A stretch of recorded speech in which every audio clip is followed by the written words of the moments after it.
안녕하세요, 아이스인비어의 아이비입니다. 오늘 갈 곳의 이 브랜드는 베트남에 사시는 분들은 마트에서 한 번쯤은 보셨을 수도 있는 그런 브랜드인데요. 간단하게 말하면 베트남 소고기는 한데 호주산 품종과 관리 방법을 하는 약간은 선진화된 그런 소고기 브랜드라고 할 수 있겠어요. 보시는 것처럼 약간은 고급스러운 패키징을 했고 스테이크나 아니면 각종 요리에 알맞게 포장이 되어서 나오고 있습니다. 일단 파는 건 파는 거고 저희는 메뉴가 더 중요하죠. 이게 바로 스테이크 메뉴입니다. 총 4가지 메뉴가 있고 소스만 블랙페퍼로 하실지 머쉬룸 소스로 하실지 선택하시면 돼요. 그 외에도 여러 가지 메뉴가 있기는 했는데 저는 스테이크를 먹으러 왔기 때문에 스테이크 리뷰만 하도록 하겠습니다. 제가 주문한 스트림로인, 그러니까 채끝 등심입니다. 조금 얇긴 해서 불안하기는 한데 어쨌든 한번 먹어보도록 하겠습니다.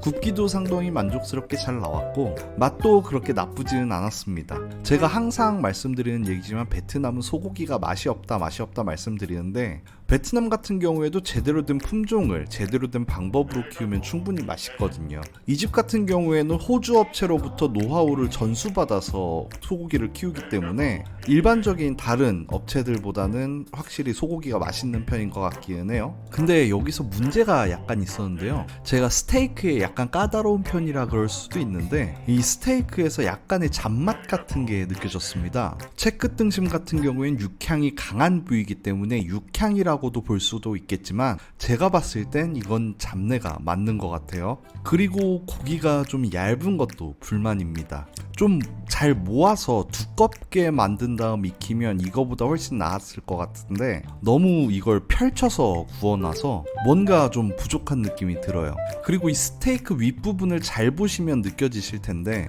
위에 후추가 뿌려져 있는 모습이 보이지가 않아요. 그 말인즉슨 소금 간도 안 돼 있을 확률이 굉장히 높다 이렇게 말할 수 있겠는데요. 아니 소금 간이랑 후추로 시즈닝도 안 하고 스테이크를 굽는 집이 어디 있습니까? 물론 제가 예전에 갔었던 8,000원짜리 로컬 스테이크 집 같은 경우에도 후추를 나중에 뿌려서 나오기는 했어요. 소금 간도 안 돼 있었고요. 그런데 그건 8,000원짜리니까 참아줄만 했거든요. 근데 이건 일단 10,000원이 넘는단 말이에요. 한 15,000원 정도 되는데 심지어는 버터 맛도 거의 안 느껴지는 게 스테이크에 버터도 안 입혀놓은 것 같더라고요. 이거 요리하는 사람의 기술이 너무 딸린다 이렇게 생각이 들어요. 이 정도면 내가 더 잘할 것 같은데 하는 생각도 들고요. 하나만 먹어보고 판단을 할 수는 없기 때문에, 그리고 이거 하나로는 배가 덜 찰 게 분명하기 때문에 빨리 이 채끝 등심을 끝내고 다음 메뉴로 넘어가도록 하겠습니다.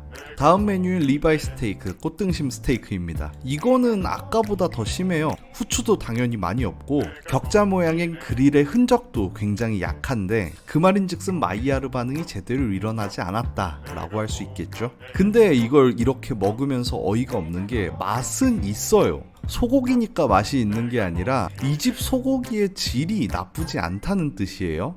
리바이니만큼 지방의 풍미도 아까 전에 먹었던 스트림로인보다 잘 느껴졌고요. 부드러우면서도 육향은 또 살아있는 좋은 소고기였어요. 아무래도 부위가 부위다 보니까 아까 먹었던 스트림로인보다는 육향이 좀 덜하면서 잡내도 조금 덜 느껴졌고요. 질긴 맛도 훨씬 더 덜하면서 맛있게 먹을 수 있었습니다. 여러분들은 혹시나 여기 와서 드시게 된다면 스트립로인보다는 이쪽을 더 추천을 드릴게요. 그래서 이 집 총평을 한번 해보자면 사실 추천을 하기도 애매하고 추천을 안 하기도 애매한 게 이 집 같은 경우에는 가격이 이 리바이 스테이크 같은 경우에는 29만 5천 동입니다. 그러면 한국 돈으로 16,000원 정도인데요. 스테이크 16,000원이면 싸다고도 생각이 되지만 이 정도 조리를 한 스테이크를 16,000원이다 그러면 또 애매한 것도 사실이거든요.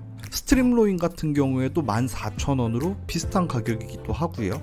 그런데 베트남에서 한국식 고깃집을 가서 고기를 먹는다. 그것도 소고기를 먹는다 했을 때 물론 밑반찬이라든지 이런 게 훨씬 더 잘 나오기는 합니다만 이거보다는 좀 비싸게 나오거든요. 그래서 뭐 여러 가지 의미로 좀 애매합니다. 뭐 이 가격이 싼지 비싼지는 제 채널을 구독하고 계신 구독자분들께서 판단을 하실 일이고, 그래서 제가 이 집에 다시 올까라는 생각을 해봤을 때 저는 사실대로 말하자면 이 집에 다시 오지는 않을 것 같아요. 왜냐하면 그 정도까지 매력을 느끼지는 못했거든요. 뭐 저랑 이 집이랑 안 맞는 걸 수도 있겠습니다만 저 같은 경우에는 이 집의 조리법이 딱히 마음에 들지는 않았습니다. 하지만 고기 같은 경우에는 꽤나 만족스러웠는데요. 사실 베트남에서 수입 소고기 말고 베트남산 소고기를 먹으면서 맛있다고 느낀 적은 이 집이 처음인 것 같아요. 그래서 오늘은 제가 이 집에서 직접 고기를 사서 요리하는 모습까지 담아냈습니다. 잠깐 계산서만 보고 바로 요리하는 영상으로 넘어가도록 할게요. 가격은 60만 동, 한국 돈으로 32,500원 정도 나왔습니다. 네, 여기는 제 집이고요. 아까 그 집에서 고기를 사왔어요. 원래 고기의 두께가 나쁘진 않은 모습을 보실 수 있죠. 그리고 키친타올로 습기를 제거해 주셔야 됩니다. 그래야 잡맛도 없어지고 마이야르 반응도 잘 일어나요. 모양을 잘 잡아주는 것도 빠질 수 없겠죠. 다음은 시즈닝입니다. 소금 너무 과하지 않아 라고 생각을 하시겠지만 이 정도는 뿌려주시는 편이 좋아요.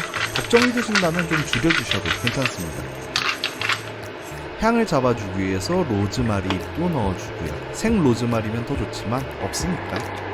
팬에서 연기가 나올 때쯤 식용유를 부어주시고 그 식용유에서 다시 연기가 나올 때쯤 고기를 올리시면 돼요. 소리가 참 좋은데 이 튀기는 듯한 소리가 계속해서 유지가 돼야 돼요. 그리고 모양도 다시 한번 잡아줍니다. 마늘을 으깨고 있는데 이 마늘은 나중에 넣으시는 게 좋아요. 고기를 한 번만 뒤집는 게 좋다고 알고 계신 분들도 계신데 마이야르 반응 같은 경우에서는 생각보다 높은 온도에서만 일어납니다. 그래서 충분히 뒤집어지지 않았을 때는 반대쪽 면의 온도가 예상보다 많이 내려가서 마이야르 반응이 잘 안 일어날 경우가 있어요. 그렇기 때문에 저는 자주 뒤집어지는 걸 선택을 하는 편이고요. 이런 식으로 뜨거운 기름을 한쪽 면에 모아서 지방 쪽의 부분도 충분히 익혀주시면 됩니다.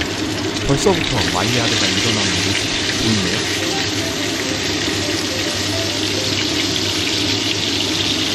여기서 타이밍을 놓치면 오버쿡이 되기 때문에 온도를 좀 낮추면서 향을 위해 마늘을 추가하고 버터를 추가해줍니다. 그리고 풍부한 향과 좀 더 크리스피한 맛을 위해서 버터와 육즙이 빠져나온 기름을 휘얹어주는 가로제라는 작업을 해줘요.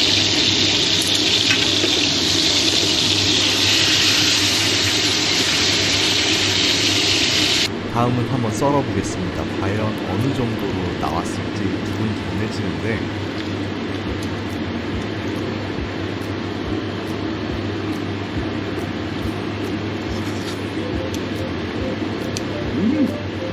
들으셨겠지만 맛있습니다.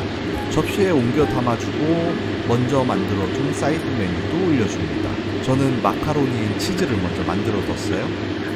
아쉽게도 소스까지 만들기는 귀찮기 때문에 그냥 시판용을 사용했습니다.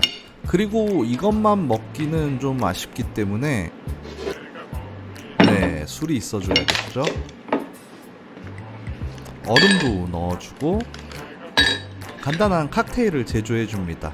보드카랑 펩시 라임을 넣으면 간단한 칵테일 완성.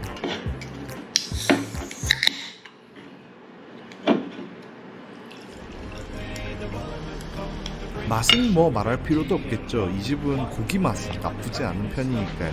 그러면 다음에 봐요. 데킬루스. Soon may the wellerman come to bring us sugar and tea and rum. One day when the tonguing is done, we'll take our leave and go.